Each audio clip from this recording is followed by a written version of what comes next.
Aloha guys, this is a 9.0 Torq TET longboard in their TET construction. This is the 9.0. I think the dims on it are right here. It's 22 3/4 by 2 3/4, 72 liters. So a pretty thick full volume 9.0. And their spec sheet right here is, you can read all that on the bottom. They got all these different skins, fiberglass cloth. Same thing on the deck, a little beefier on the deck. Definitely an EPS core, epoxy resins. The finish is kind of hard to describe. It's almost like a satin finish. It's definitely not glossy. It's pretty easy to clean. We obviously have a lot of red dirt stains around here, oxidized iron. So boards get stained really easy in the runoff or if mud or dirt gets on them. But they're pretty easy to clean. You can be pretty rough with them. You can use like pads, like sponges, dish sponges, the rough side, to really scrub them if they get funky. When you're cleaning the wax off them, you can use harder edged, even metal, drywall trowels, scrapers, things to get the wax off pretty easily.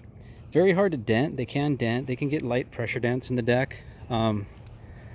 Very hard to buckle. Out of the hundreds that we've had, I've seen one with a really slight buckle that someone took out in some pretty bombing surf, a 7.6. Not seen any snapped or broken ones of these at all, which is pretty unreal for the abuse that our rental fleet goes through boards. But that's pretty much why a lot of our rental fleet up here we replace with Torq boards, because they work really well. People like them. They're affordable. They surf good, and they're tough, very tough. This is the 9.0. It's 22 3/4, 3 1/4. It's got 3 fins, future sides with the center box. And typical Torq construction, let's zoom in on this. The sun's starting to glare. I'll go on the other side too. You can see that V spline down the whole thing. So it's got this really trippy, long, very slight double that runs through most of the deck. And then the tail kicks, so it V's off the tail, but that V goes way up like that spline for all the way up towards the nose. So it kind of goes rail to rail pretty good. I have yet to surf the 9.0. I've surfed the 8.6 a couple times in this construction, and I was really surprised on how maneuverable it is. I kind of was tripping. I expected it to be slower and more sluggish, but the thing actually worked pretty good. These are I think full retail is $565. They come with fins. The fins are nothing to rave about. They're just cheap plastic ones. They're probably like fiber fill fins, shredded fiberglass cloth. They're pretty stiff. They get the job done. Definitely entry-level fins.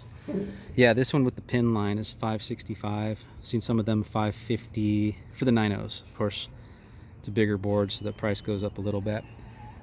But totally affordable boards. They're going to last you a lifetime if you take care of them. At least many, many years over shallow reef and rocks. And yeah, we got a bunch. We got a lot of these at Honolulu Surf, a few down in Poipu Surf, different sizes. I'll put a link to this board in particular in the description below. And I will also put our stock list, a link to our stock list. You can see which ones of these and what sizes and colors we have available at any given time. But yeah, this is the Torq TET construction. Great entry level rental, or if you just don't want to break the bank and you want a solid board that's going to last and have a ton of fun on. All right, take care. Bye.